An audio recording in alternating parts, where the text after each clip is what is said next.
the full moon in Virgo. Hello. It's Saturday.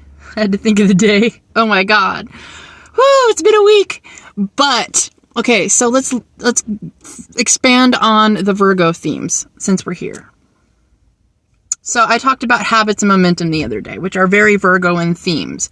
But so is prioritizing and ritual, routine, and health priority.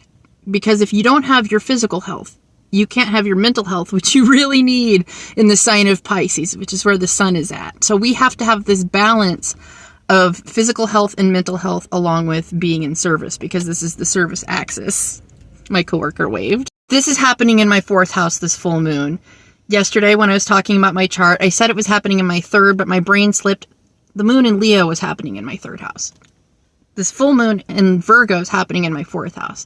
My 4th house is technically empty. I have my IC is in my 3rd house in Leo. So it's, for Gemini rising, it's supposed to be, pretty much in the 4th house, but alas, it's not in Virgo. So for me, my expression of home, safety, comfort zone in Virgo is expressed through my Mercury, which is the planetary ruler of Virgo, okay? Because that house is empty. And that's got Aries energy, that's got 11th house energy, that's got Uranian energy, that's got Venusian energy all attached to it as well. So that's what happens when you have a stellium. Why does it help for me to talk about my chart when we're talking about the collective? Well, because maybe if you listen to me talk about my chart enough, you start to understand the patterns of looking at your own. That's how it worked for me. I learned by immersion and experience and hearing the technical terms over and over and over again. So, depending on where this house happens to have the energy for you because of the Virgo moon, and then you're going to want to look at the opposite house where the Pisces is, because it's going to tell you the ebb and flow of this energy for you in your chart. For me, again, that would be the 4th and the 10th house. So for me, that's work and home life.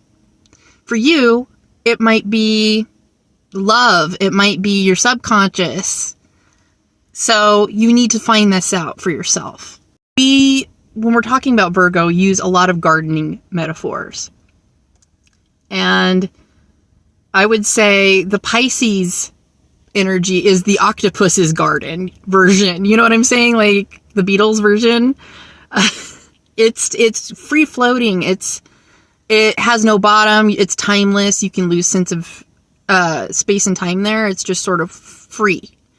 But Virgo likes to have lists. It keeps track of time. It keeps block of hours.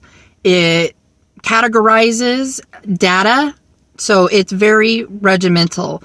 It helps us utilize information, right? So in Gemini, when it comes to being mercurial, we just like data. We're just data sluts. We'll take any fucking piece of information. But Virgo energy likes that data, but it likes to put it away for later and for later use and kind of keep notes.